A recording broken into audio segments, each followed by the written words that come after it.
E aí, Amanda, isso é uma pergunta que a gente recebe, acho que de todos os investidores, de todas as pessoas curiosas, e até quem está ali em casa que quer entender, tudo bem, é legal, é fácil de comprar, não tem burocracia, não tem juros, mas explica um pouco a fundo, um pouquinho mais detalhado, como eu realmente rentabilizo o meu imóvel em Dubai. Tá. Existem algumas formas de você rentabilizar, né? Então, você pode rentabilizar com aluguel. Quais são os tipos de aluguéis que você pode rentabilizar? Ou com aluguel a longo prazo, que seriam... Normalmente, em Dubai, a gente fala de 12 meses, né? Então, contratos de 12 meses. E o que eu acho muito legal de mencionar é que a grande maioria dos países não é assim que funciona. Mas em Dubai, o pagamento ele é feito adiantado. Outro fato interessante é que em Dubai a gente ainda usa cheque. Sim, muito, Muito cheque, Uhum. muito cheque. E então, assim, quando você vai alugar uma propriedade a longo prazo, que normalmente é um contrato de 12 meses, você vai pagar esses 12 meses adiantados. Não necessariamente você vai pagar um cheque com o valor total dos 12 meses. Às vezes você consegue negociar. E aí você faz um cheque dividido, o valor total dividido em 3 cheques, 4 cheques, né? Sim. Depende muito da sua negociação com o proprietário. E você entrega esses 4 cheques já de antemão para o proprietário e ele vai depositando de acordo com a data, né, que ele deve depositar. Então, esses são os contratos de longo prazo, né? E aí a gente tem a modalidade do curto prazo, que é o... Deixa eu só complementar o teu anual, que assim, às vezes os investidores estão muito preocupados de, como é que eu vou fazer a gestão se aqui na minha cidade, todo mês eu tenho que confirmar se o aluguel entrou, né, e tenho que ter esse fluxo, eu tenho uma empresa que vai mensalmente me atualizar. Isso é uma vantagem muito interessante. Às vezes, quando a gente conversa, a gente, quanto que é o aluguel de um quarto em Business Bay? Aí a gente vai lá, né, 150, 100 mil, aí... Não, mas é porque é anual, mas facilita muito a gestão também, né? Porque assina o contrato, contrato para um lado, cheque para o outro. Para o investidor também é uma tranquilidade nessa gestão, né? E o legal também é que o cheque ele é nominal a esse proprietário. Então, por exemplo, ele não precisa estar aqui em Dubai para depositar o cheque. Ele pode deixar o cheque com uma pessoa de confiança dele, então ou o agente imobiliário dele, ou uma pessoa de confiança, e essa pessoa, no dia da data, para depositar o cheque, ele vai lá no banco e deposita na conta desse proprietário. Então, não necessariamente ele precisa estar aqui. Sim. Então, eu diria que é menos dor de cabeça, é menos burocrático, né? É um processo bem mais simples. Sim. Ou também, assim, dá poderes a uma empresa que faz gestão de propriedades. E aí, eu não tenho conta bancária, mas tudo bem, eu tenho uma empresa. Essa empresa recebe o aluguel e transfere para ele aonde ele tiver, onde for da vontade dele receber esse valor, né? Exato. E aí, a gente tem a modalidade do short term, que são os famosos Airbnbs. Então, casa de férias. Bom, nesse caso, sim, esse investidor ele precisa ter uma empresa aqui que administre o apartamento dele.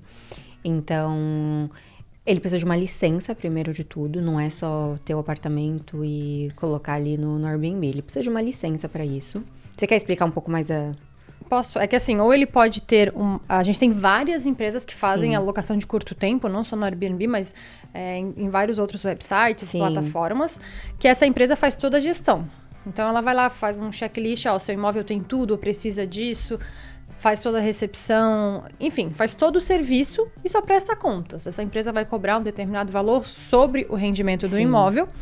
E a outra modalidade que eu também tenho são clientes que estão aqui e que querem fazer isso. Não, para mim, eu tenho uma pessoa, eu contrato alguém que vai fazer a gestão disso e eu vou fazer, e vou eu administrar as minhas propriedades de curto tempo. Posso fazer? Pode. Mas aí a gente tem um órgão aqui em Dubai, que é o Departamento de Turismo e Marketing Comercial. E aí, a pessoa física precisa ir dentro desse órgão e tirar uma licença para fazer isso, que é relativamente barata, é relativamente simples, mas aí esse órgão do governo vai lá, fiscaliza a propriedade, vê que ela está de acordo. Quando você recebe os seus inquilinos, né? Eu posso assim dizer, os seus convidados. Inquilinos, né? Sim, inquilinos. Você tem que fazer um cadastro dele, você paga a taxa de turismo, diária, que é o que a outra empresa terceirizada faz já, porque a especialização deles é essa. Então, assim, pode ser via empresa, posso fazer sozinho? Pode, mas aí você tem que ter a licença, não é simplesmente abrir o Airbnb, vou fazer por minha conta aqui, porque eu acho que em muito lugar é assim, né? Aqui em Dubai não, você tem que ter a licença também, tá? E explica pra gente também a questão da sublocação. Tá. O que acontece também? Existem até alguns perfis, assim, de pessoas, acho que não que falam a língua portuguesa, mas que são bem fortes, né, na rede social, que trabalham com sublocação. Isso. O que é isso? É você não comprar, você alugar uma propriedade e sublocar. Alugar para outras pessoas de diversas formas. Isso é legal em Dubai? Desde que você tenha licença e que o proprietário do imóvel sabe. Esteja de acordo, né? Que ele saiba, que ele esteja de acordo e que isso esteja em contrato. Sim. Então, basicamente, assim... E eu tenho clientes que têm essa modalidade. Eles são investidores, têm um imóvel e eles falam, não, prefiro alugar anual, porque eu já tenho a certeza do meu fluxo de caixa. São mais conservadores e a minha rentabilidade no aluguel anual está ok. E aí surge alguém que fala, tá, eu quero alugar, mas eu posso sublocar?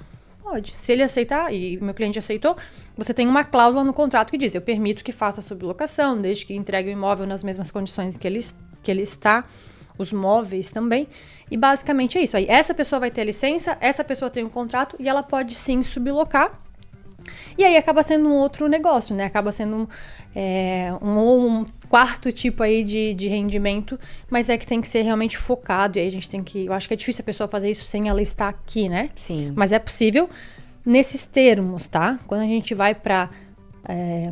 se não for assim, normalmente nos contratos já dizem, você não pode sublocar. Sim. E aí isso passa a ser um crime, tá, gente? Então tem que tomar muito cuidado quando vocês veem quarto pra alugar, coisas pra alugar. Fiquem atentos, porque... E às vezes acontece das pessoas fazerem, aí são denunciadas, e aí quando gera uma polêmica, olha o que está acontecendo em Dubai. Mas é porque às vezes nem sempre o barato é o melhor caminho, né? Não é o que vai te deixar mais seguro. Sim. Dubai te dá possibilidades, mas vão pelo caminho certo. E às vezes nem é tão caro, tá? Exato. É muito mais simples. Às vezes o barato sai caro, né? Muito, para todo mundo, né? E aí então tá, a gente tem a locação manual e a locação de curto tempo. O que mais? E a revenda, né? A famosa revenda que a gente foi falando o episódio inteiro. Então, ele pode ou revender durante a construção, que é o famoso flipping, como a gente já mencionou. Ele pode revender...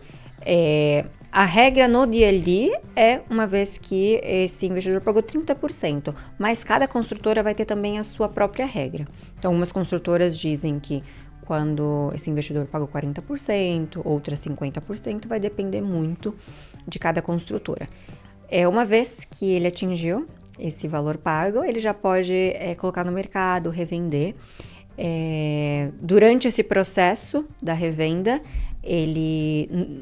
se for um flipping, né, durante a construção, obviamente ele precisa ter um documento que se chama NOC da construtora, autorizando ele, falando que ele não tem nenhum tipo de pendência com a construtora, ele está então livre para fazer essa revenda. Ou se não, ele pode revender quando já está pronto, né? O mercado, ambos são do mercado secundário, né? Quando a gente fala de revenda é mercado secundário, mas uma revenda de mercado secundário de casas prontas. Aí também ele pode fazer nessa modalidade.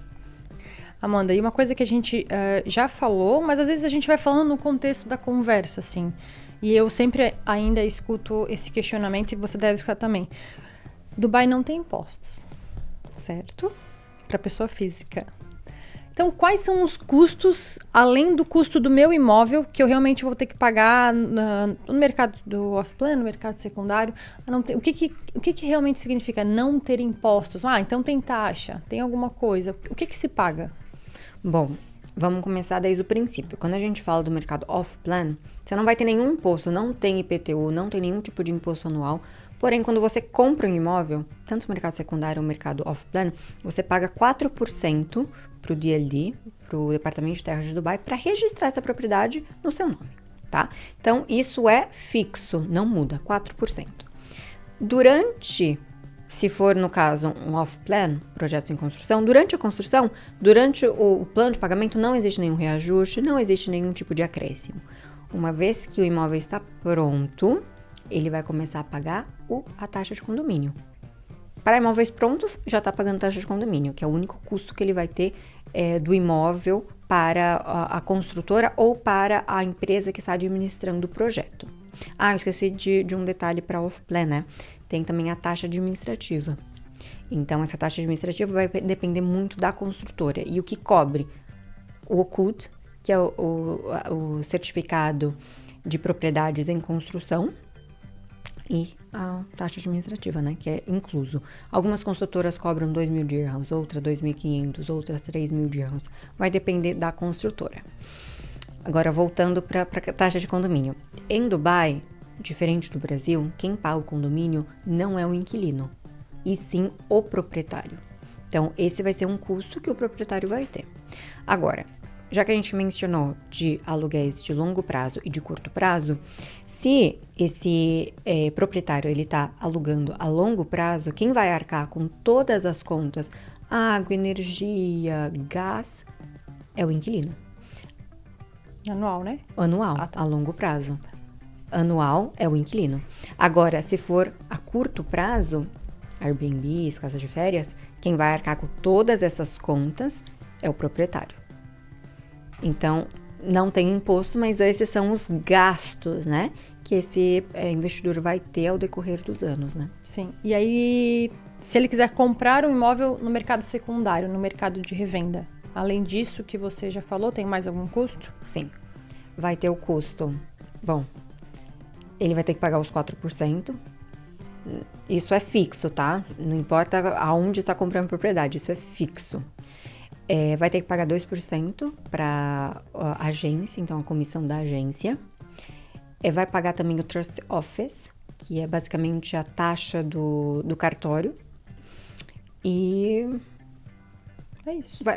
Segue a mesma coisa, então taxa de condomínio, etc. Perfeito. E aí, Amandinha, como que os investidores que já sabem como comprar, com quem comprar, como pagar, eles estão às vezes em outros países, em uma outra correria, às vezes, nossa, agora eu lembrei do meu projeto, como está a construção disso, vou ter que falar com a Amanda, tenho que falar com a Bárbara, ou tenho que ir em Dubai para ir lá ver como está essa construção, estou muito preocupada, e tem gente que pensa que precisa, né? Como é que esses clientes podem acompanhar como está o andamento da obra deles? Existe algum outro caminho? Claro que existe, obviamente, né? Dubai é uma cidade muito tecnológica, avançada. Então, esse investidor, que a grande maioria dos nossos casos, a gente não tem investidor que na verdade, a gente tem vários investidores que a gente nunca nem viu eles, sim, né? Fisicamente, presencialmente, somente por câmera, por telefone, né? Então, por conta disso, o governo de Dubai, por ser um governo tão transparente, que passa tanta confiança, né, para esses investidores, eles criaram um aplicativo que se chama Dubai Rest. Já faz um tempo, né, que eles criaram esse aplicativo. E tudo que você precisa saber sobre o mercado imobiliário vai estar lá. Então, não somente as obras. Se você quiser ver se um agente imobiliário ele é licenciado para trabalhar no mercado, você pode entrar nesse aplicativo chamado Dubai Rest. E ali tem a parte dos brokers. E aí você consegue ver se esse agente que você está lidando é um agente licenciado. Lembrando que quem trabalha em construtora não é agente imobiliário, então não precisa ter a licença do RERA, que é como se fosse o Cresce no Brasil. E todos os agentes vão estar ali, licenciados vão estar ali com o seu nome, com o seu número de licenciamento, que é o RERA e etc. E para projetos também. Então, por exemplo, esse investidor que está em outro país, não consegue vir a Dubai com tanta frequência e ele quer sempre acompanhar o projeto dele, ele não precisa ligar para a construtora ou para a gente pedir, vai lá até a construção e manda uma foto. É muito simples, é só ele abrir o aplicativo, colocar o nome do projeto e ali também vai sair todos os detalhes, conta scroll, qual que é o número do projeto, onde está localizado, qual que é as tipologias que tem, tudo vai estar ali mencionando, e também fotos. Então, a cada 6 meses, o governo de Dubai fiscaliza a obra e vai atualizando o aplicativo com fotos. Então, você consegue acompanhar à mesma distância o processo da obra. É muito integralizado, né? É muito assim... Além deles fazerem a inspeção para entender se realmente pode liberar o valor para a próxima etapa da obra, qual é a certeza que a gente tem disso? Porque a inspeção foi feita, existem fotos da inspeção. E aí, ali no aplicativo também a gente vai vendo quanto por cento aquela obra já está construída. Exato. Porque hoje a gente tem alguns construtores ou incorporadores que atrelam o plano de pagamento ao índice de construção. Isso. Então, por exemplo, esse aqui é com 20% construído, 30% construído, 40%. Aí os clientes falam, tá, mas como eu vou saber que tá 30% e 40%? Porque teve uma inspeção, teve foto, então realmente você pode fazer o seu plano de pagamento. Sim. E quando o construtora manda, ele faz o plano de pagamento condicionado à construção, quando está próximo de atingir, ou quando atingiu aquela etapa, ele notifica todos os investidores com esse certificado do Departamento de Terra, sabia? Sim. Falando, realmente está pronto, pode fazer o pagamento. Sim. Isso é muito legal. Muito legal, né? Bom, já que eu já estou cansada, aquelas bem... Tô brincando, mas já que eu já trabalhei muito aqui, eu vou botar você para trabalhar um pouquinho também, Bárbara. Vamos começar com as perguntas para você, bonita. Bom, já que a gente falou sobre revenda, e a gente focou muito na revenda do mercado off-plan, do mercado em construção. Como que funciona, então, a revenda, mas mais focado no mercado secundário? Eu acho que a revenda, ela tem mais ou menos a mesma dinâmica nos dois, tá? Mas assim, eu vou explicar bem, vou tentar ser didática. Temos um imóvel, temos um vendedor, temos um comprador. Esse valor me agrada, aceito essa oferta, como segue a negociação? Normalmente, a gente faz primeiro o contrato A e o contrato B, que são os contratos entre compradores e vendedores com os seus agentes, ou se for o mesmo agente, enfim. É onde diz os nossos termos de negociação. Por via de regra, no mercado secundário se paga 2% de comissionamento, tudo isso já vai estar mencionado ali. Quanto que é a venda, quanto que foi pago, como vai ser pago, entre as partes envolvidas e o agente, né, ou agência. Isso aprovado e assinado entre ambos, a gente faz o contrato F, que aí é o quê? É o contrato de compra e venda entre o vendedor e o comprador. Então, ambos vão ter o contrato com todos os detalhes da negociação, forma de pagamento, prazo. Normalmente, o que se exige é que ambas as partes deem um cheque de 10% de garantia do negócio. O que é esse cheque? É um cheque que, se uma das partes descumprir o que está no contrato, ele normalmente serve como para pagar a penalidade da quebra do contrato. Tudo isso bem estipuladinho. Tem alguma coisa diferente que nós vamos fazer? Tudo ali está explicado. E tudo isso é online. Então, assim, tenho que ir lá para fazer esse contrato, vamos fazer uma reunião? Não, faz online, recebe um link online, aprova, assina, tudo online, maravilhoso. Depois disso, tudo assinado, tudo acordado, a próxima etapa é pedir ao construtor ou à empresa que faz a gestão da propriedade o NOC, que é o quê? É o documento de não objeção daquela venda. É basicamente falando, esse imóvel não existe, não tem nenhuma pendência nele. E como a gente não tem uma série de impostos, uma série de taxas, basicamente tá tudo pago, não tem condomínio atrasado, e aí se tiver o financiamento vai envolver o banco para fazer a carta e resolver todo o processo, tá? Tendo o NOC, basicamente a gente vai lá e faz a transferência. É bem simples, né? Normalmente quem paga o NOC é o vendedor do imóvel. Tendo isso, a gente agenda para ir ao Trust Office, que é como se fosse um cartório, que é onde a gente comentou no outro episódio. Se vocês não assistiram, voltem lá. Que aí todas as partes vão lá, conferem, está tudo de acordo, segue a transferência. E no dia da transferência, pagamento para um lado, transferência para o outro. Todo mundo sai feliz do escritório. E pagos.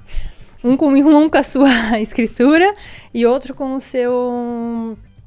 cheque. Com o seu pagamento. E aí, naquele momento, já é pago a taxa de departamento de terra, já é pago os agentes. Eu acho isso muito legal, porque aí não tem uma situação de dizer assim, aqui tá por 1 milhão, aqui tá por 1,5 milhão, aqui tá por 1,2, porque depois você vai me pagar. É 2%, é taxa de mercado. Ali, na hora, o Trust Office já confere se é um manager check realmente.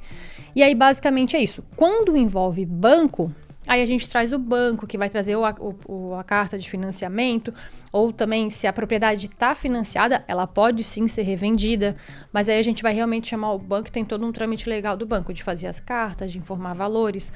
Aí o comprador, se o dono do imóvel não vai quitar o banco antes da venda, o comprador não fica em risco.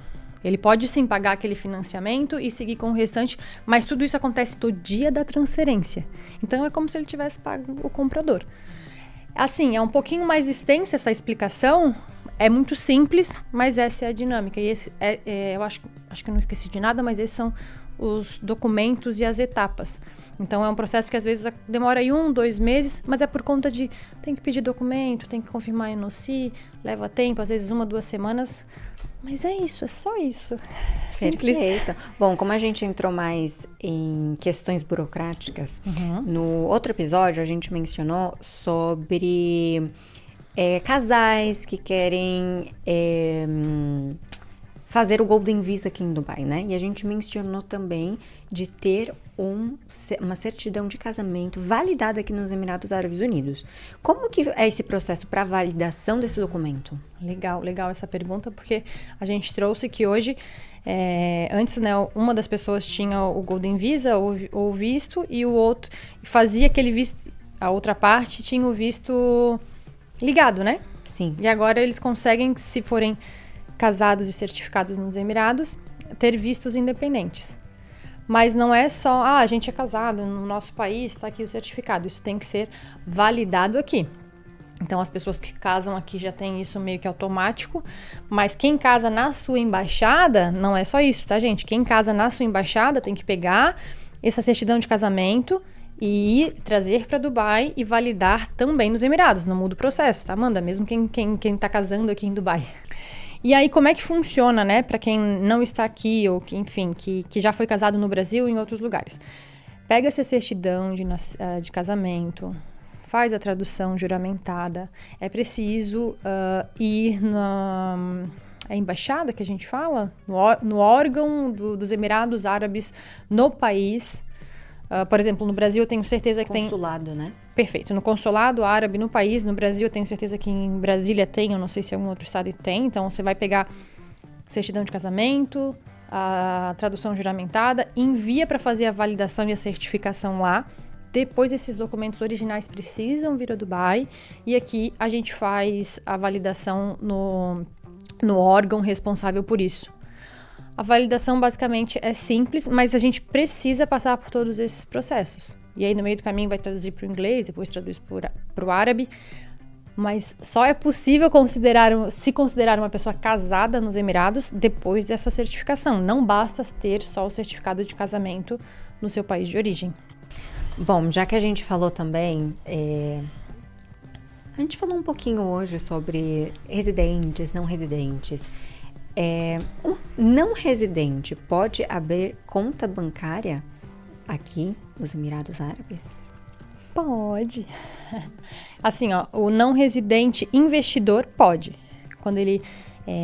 essa lei tem... A lei e a dinâmica do mercado têm se aperfeiçoado cada vez mais, então os caminhos também estão ficando mais simples, assim, menos burocráticos. Mas, por exemplo, hoje o Departamento de Terras tem uma parceria muito grande com um banco local. Não vou trazer o nome também para não expor, mas é só procurar no site do Departamento de Terras. Então, sim, o investidor, a partir do momento que ele tem algum tipo de relacionamento com Dubai, seja comprar um imóvel, ele pode ter uma conta bancária. E o que o banco vai pedir? Os dados fiscais dessa pessoa. Então, assim, o contrato de trabalho, se ela for um funcionário, se for o proprietário de uma empresa, o contrato social da empresa, extrato bancário, para entender realmente, né, o perfil de cada cliente. E aí, outra coisa que é importante, você consegue muitas vezes iniciar esse processo à distância, principalmente se tem uma empresa te assessorando para isso, mas você precisa vir a Dubai. O banco precisa te ver, te conhecer e assinar o contrato. É bem rápido, tá? Em uma semana que isso já resolve, menos até, mas vamos falar em uma semana que aí você já consegue ir embora até com o seu cartão de crédito. Mas é isso. E aí, assim, se a pessoa não vai ter nenhum tipo de investimento no banco, se ela realmente só quer começar a ter um relacionamento, pelo menos um cartão de débito e a conta bancária, como se fosse uma conta poupança, ela tem. E aí vai depender do relacionamento que ela quer ter com o banco, ela consegue até ter cartão de crédito e afins. Consegue, é bem simples, viu? Bom, no episódio anterior, a gente mencionou um pouco sobre procuração. Certo. E surgiram algumas dúvidas do quesito. Tá, mas essa procuração eu preciso então fazer primeiro no meu país de origem, atestá-la, validar, isso. Como que funciona para fazer a procuração?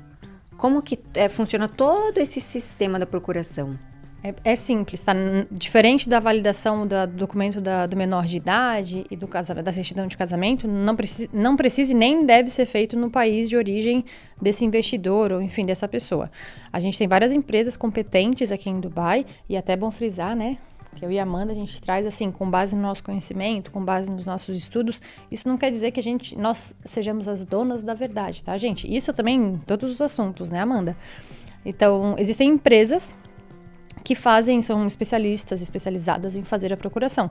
Basicamente, a gente contacta essa empresa, explica o teor dessa procuração, porque também não é só para compra e venda de imóveis, uma série de trâmites que seja necessária a procuração, mas tudo isso é feito online.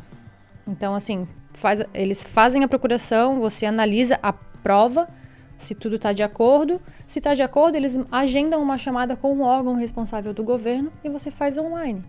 Então, você vai receber como se fosse um link de uma reunião online, onde do outro lado vai ter um moço árabe, que é um representante do governo, e ele vai conferir, você realmente está fazendo isso? Você realmente está dando poderes a essa pessoa? Preciso confirmar que é você. Aí você vai mostrar seu passaporte, vai conversar. É bem rápido, não precisa ser fluente em inglês para conseguir fazer. É muito rápido, tá? Isso é coisa de 1-2 dias, tá feito. Sim, isso é verdade. O processo é bem simples. Sim. Mais simples do que a gente imagina, né? Bom, como a gente também falou nesse episódio sobre aluguéis de longo prazo, curto prazo, na sua opinião, ou talvez na sua experiência, qual é o mais rentável? Qual é o mais lucrativo? Existe um mais lucrativo do que o outro? Existe. Mas tudo depende. Depende, eu acho que do momento do mercado e depende da região do projeto. E do momento que a pessoa entrou, tá? Porque nem sempre um projeto que tem muita demanda, isso é bem particular, assim, minha opinião. Um projeto que está em uma região com alta demanda por Airbnb, mas às vezes a pessoa entrou naquele projeto e já pagou um valor tão mais alto que nem o Airbnb talvez seja mais interessante, ou o Airbnb vai ficar muito próximo da locação anual, e acontece. Então tem que ser feito um estudo. E até é bom falar nisso, porque às vezes o cliente fala assim, eu quero investir $100 mil para fazer Airbnb. Vamos entender se o produto que tu quer vai atender o teu orçamento. Porque, né, a gente não consegue ter tudo e não são todas as regiões que vão entregar a melhor rentabilidade no Airbnb. E às vezes, isso é a minha opinião e a dinâmica que eu faço com os meus clientes. Até nessas regiões, por exemplo, Business Bay. Uma região maravilhosa para fazer locação de curto tempo. Aí meu cliente comprou com esse perfil. Aí o imóvel ficou pronto, vamos mobiliar e vamos locar. Às vezes eu falo, então, será que não vale no primeiro ano a gente fazer uma locação anual, entender essa dinâmica, ver como realmente o mercado vai comportar, ver a experiência para entender se realmente vai ser mais válido? Então, assim, tem sim regiões que é mais válido curto tempo, que é mais válido anual, mas não existe uma regra do jogo. É igual o tempo de entrar e de sair de um investimento. Existe sim ter as informações corretas para definir por onde a gente vai. Bárbara, agora a gente vai trocar de assunto completamente. Bora. Bom, eu quero agora trazer algumas histórias reais que a gente já viveu no mercado imobiliário, né? Porque não são tudo flores. Sim. E tem histórias também que são muito legais, engraçadas. E eu acho que é legal trazer isso. Tem uma história sua que eu acho maravilhosa. Que medo. Porque tem muita história, né? Tem muita história. Não, mas não se preocupa que eu não vou te jogar debaixo do ônibus, não. Tá bom, muito obrigada. Mas tem uma história sua de um cliente que você estava conversando e no final você descobriu que ele estava conversando com todo o grupo de brasileiras das nossas amigas. E essa história é muito engraçada. Eu vou contar, mas depois eu vou te pedir pra te contar uma história, então, que é muito legal. A história da Amanda vai ter até foto, tá? Não, essa história eu não vou contar, não. Vai. Mas dia, deixa não. Aí, ó. Olha, se vocês quiserem muito saber da minha história, aí vocês... Não é justo, Amanda. É sim, aí vocês colocam lá nos comentários, aí um dia eu vou contar. Pra fechar o episódio, é justo. Vamos lá. Vou contar a minha história, tá? Eu recebi um cliente, trabalhei com esse cliente um tempo considerável, ali algumas semanas. É um cliente bem novo, assim, com o mercado. Veio por curiosidade, explicando, e aí eu dali toda a atenção e tal. A gente foi trabalhando, mas assim, trabalhando até de madrugada, fazendo chamada e tal. E aí nós, assim, vou filtrar e vou resumir. Encontramos o projeto que seria dentro do orçamento dele, um produto bom para ele. E aí fui atrás, e aquilo ali se vendia muito rápido. E aí eu consegui uma unidade para ele que estava assim com uma vista legal, com um valor um pouquinho maior. E daqui a pouco ele me trouxe uma outra unidade. Ele falou, mas e essa unidade aqui? Eu falei, ele tá falando com outra gente. E aí eu lembro que aquele dia... E assim, a outra unidade não era ruim. Mas era um andar um pouquinho mais baixo, uma vista diferente, então ela era mais barato. E aí ele dizia, por que eu vou comprar essa que você tá me dando com um pouquinho mais, se essa aqui é um pouquinho menos? E eu disse, olha, por conta da vista, por conta disso, pela minha expertise e pela minha opinião. Amanda, foi um dia inteiro buscando unidades que também, assim, dentro da minha percepção, iam atender o que ele queria, mas ia fazer ele ser meu cliente. Então, voltava no construtor, vamos achar algo... Mas eu queria que ele tivesse à vista, porque era uma diferença que eu sabia que no final ia ser boa e tal. Venho eu pro escritório. Tava na rua nesse dia fazendo reuniões. Sentei no escritório. E assim, nós começamos, eu acho que eu posso falar com propriedade que nós começamos o marketing da língua portuguesa. A empresa que nós começamos aqui foi a primeira empresa a fazer esse tipo de marketing. Hoje a gente tem muitas empresas que falam essa língua, que tem pessoas que falam português, mas nós começamos isso em Dubai. E eu sou muito orgulhosa disso. Sentei com aquelas meninas todas que nós estávamos ali. E a gente é um grupo que nós somos muito amigas também, né? Unidas. E eu falei, meninas, eu tô com um cliente, me ajudem. Porque os argumentos são... E a gente faz isso, porque às vezes também, assim... Cada um tem um ponto de vista, a gente vai compartilhando. Eu tô com um cliente, cara, eu já mostrei isso, eu penso isso, o que eu ofereço? Essa opção é melhor, assim, eu posso dizer pra ele ir pra essa. Era, tipo, apartamento... Mesmo prédio, também tinha aquela unidade. Mas eu entendo que é melhor pra ele, eu não quero perder o negócio. O que eu faço, tal? Daqui a pouco a minha amiga do lado fala, oi, fulano, tudo bem? Aí eu, fulano? Não é possível. Não, mas essa unidade é melhor, porque o preço tá melhor. E assim, ela deu a percepção dela. Aí quando ela desligou, é fulano né, tal. Nossa, menina, eu tô o dia inteiro com esse cliente que ele tá com outra gente. Falei, ai, cara. Aí tinha uma outra menina que falou, não, mas peraí. É fulano tal, desse lugar? É. Nossa, meninas, eu tô levando ele para outro projeto. Ele é cliente nosso. Nós explicamos para ele, olha só, você tá tomando tempo faz uma semana das mesmas pessoas e nós atendemos eles juntos. Nós fizemos uma reunião e falamos, nós somos todas da mesma equipe. Temos às vezes percepções diferentes, mas a gente quer o seu melhor. Então a gente atende ele hoje. Ele tem várias consultoras. Mas deu trabalho, viu? Deu trabalho. Eu imagino. Mas fica também, não um alerta, mas uma dica, assim, sabe? Você, investidor que está buscando propriedades em qualquer lugar, não somente em Dubai, em qualquer lugar do mundo. É normal, é natural, a gente vai buscar opiniões diferentes, a gente vai buscar o que tem diferente no mercado também. Mas o momento que você começou a conversar com uma pessoa, você bateu, sabe quando bate o espírito bateu? Sim, santo bateu, o espírito sim. bateu. O santo bateu. O santo bateu. Essa pessoa pensa da mesma forma que você, tem os mesmos princípios, você sentiu uma sinergia boa, essa pessoa, eu tô criando aqui um relacionamento de longo prazo. É interessante também você ver esses pontos e entender, bom, essa é a pessoa que eu vou começar um relacionamento. Porque é um relacionamento de certo modo. Você vai ali fazer a primeira compra, essa pessoa que vai te auxiliar durante todo o processo. Se tiver algum problema com a construtora, pagamento, isso, aquilo, se precisa de algum documento, é essa pessoa que vai te representar aqui em Dubai. Sim. É a pessoa que vai revender o seu imóvel, é a pessoa que vai alugar o seu imóvel. Então, ter esse relacionamento e identificar uma pessoa que você se sente confortável e de confiança aqui é muito importante, né? É porque isso é um relacionamento. Não é só aquele momento, não é só aquela venda, é o pós que a gente vai continuar, né? E tem uma coisa que é muito de energia. Por exemplo, eu sou uma pessoa que eu sou muito mais séria, né? Sou muito mais séria, assim, na dinâmica de trabalho, na dinâmica de reunião. Às vezes eu acho que talvez até no podcast isso transpareça. Você, por exemplo, é uma pessoa muito mais... aberta. Muito mais expansiva. E não... Assim, a gente tem... Claro, a gente sempre vai agregando uma na outra, mas a gente está sempre buscando dar o nosso melhor para os nossos clientes, mas somos perfis de pessoas diferentes. Sim. E tá tudo bem, você pode trabalhar com quem você quiser. Só que tem que tomar cuidado também, porque às vezes isso faz a pessoa deixar de investir, porque ela vai escutando tantas coisas que ela se vê perdida. Sim. Então, é válido. Agora, conta pra gente.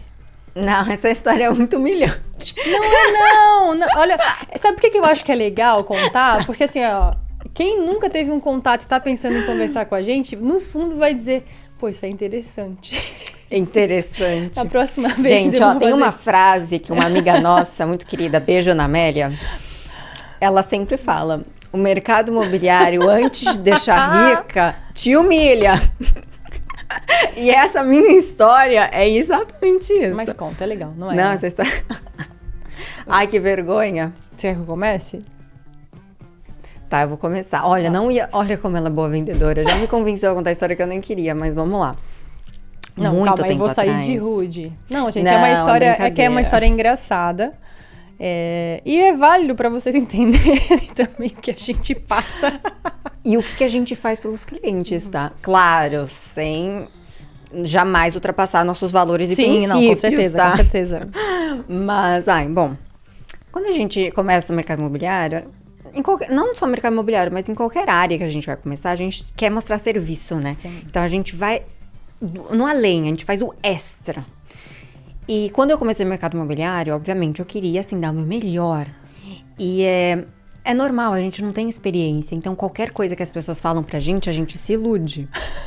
Sim. Certo? Aham. Bom, recebi um lead, um cliente. Eu acho que ele era do México, ou México ou Colômbia, mas falava espanhol. E a gente começou a conversar, parará. E aí ele falou bem assim pra mim, Amanda, vou ser bem aberta com você, porque eu gostei muito de você, então vou ser bem honesto. Eu trabalho, na verdade, para pessoas muito grandes aqui no meu país. Eu acho que ele era mexicano, tá? E que são pessoas que não podem ser expostas. Então, pra gente poder abrir tudo isso e mostrar realmente que a gente precisa ter certeza que você é uma pessoa real, que você está em Dubai. Mas assim, a gente quer investir coisas de milhões. E quando eu falo milhões, assim, centenas de milhões. Era coisa muito alta. Se não me engano, era assim, uns 200 ou 300 milhões de dirhams. Era bastante dinheiro. Iludida, né? Acabei de começar no mercado imobiliário, iludida. Aí eu falei, meu Deus do céu. Minha sorte grande chegou. Deus, muito obrigada. Estou pronta. E aí eu falei, tá, mas o que você quer que eu faça pra eu comprovar que eu sou real? Ele, eu preciso que você vá num lugar... que é famoso em Dubai, então um lugar popular em Dubai, e que você pegue uma placa, coloque o meu nome e a data de hoje. Falei, claro, óbvio, por 300 milhões, meu amor, isso não é nada, vou. Vai eu e a Ana Amélia, a mesma que falou a frase agora há pouco. Falei, Ana Amélia, olha, eu preciso muito da sua ajuda. Eu tô com um lead assim assado. Preciso ir lá em alguma área aqui de Dubai e fazer essa foto. Ela, vamos pro Dubai Mall. Dubai Mall é muito famoso, vamos pro Dubai Mall. Foi eu e a Ana Amélia, lá pro Dubai Mall. Aí, parei assim no meio do shopping. Sabe aquelas placas que parecem de foragida? Você fica Não, assim, igual no aeroporto, quando você fica esperando as pessoas chegarem, né? mas no meio do shopping. E aí, na dúvida daquele local que eu tava no shopping não ser um local reconhecido, eu fiz em vários spots, vários locais do shopping mall. Eu olhei com a plaquinha.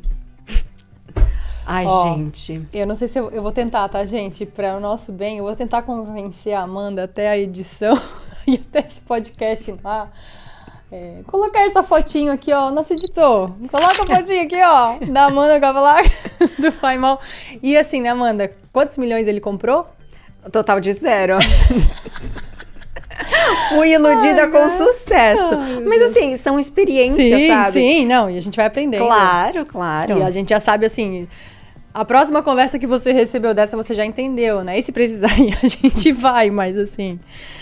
Enfim. Isso é pra mostrar também que, assim, a gente tá aqui e a gente faz o extra, né, pelos nossos clientes, mesmo antes de serem clientes, exatamente, né? A gente sempre faz o extra por vocês. É dar o nosso melhor, né? Com certeza, sempre. E às vezes aparecem umas pessoas assim, mas a gente também nunca sabe, né? Às vezes poderia ser real, às vezes não, mas serve como... Valeu a experiência. Uma experiência e risadas, né? Sim. Tem muitas. Um dia eu acho que a gente pode até convidar as meninas. Eu quero aproveitar, já que você falou da Ana Amélia, porque no outro episódio eu fiquei com um pouco de medo de falar da minha parceira. Eu falei, será que ela vai deixar? Mas ela deixou, então, Mari, a minha parceira lá dos 80%, foi a Mari, tá, gente? Beijo, Mari. A gente te ama, maravilhosa. Amanda, obrigada. Nós falamos bastante hoje, mas foi bem legal. Foram assuntos diferentes, dinâmicas diferentes. E é isso. Tô muito feliz com o que a gente tá construindo aqui no Falando em Dubai, tá? Eu também, muito obrigada. Ai, hoje o papo foi tão gostoso, eu nem percebi o tempo passar. E passou, viu? Por mim a gente ficava aqui, ó, 5 horas falando. Mas então é isso, pessoal, muito obrigada para quem continuou, assistiu até aqui. Bom, para vocês continuarem recebendo todas as nossas atualizações, vídeos, posts do Instagram, ativa o sininho, tanto do YouTube quanto do Instagram, para você ficar atualizado. E se vocês também estão assistindo no YouTube e querem seguir a gente no Instagram, @Falando em Dubai, que é o nosso, obviamente, @barbaramarques.dubai e Amanda A. Cipriani. E é isso, gente. Fiquem ligados, porque vem muita coisa aí do Falando em Dubai. Tchau, tchau.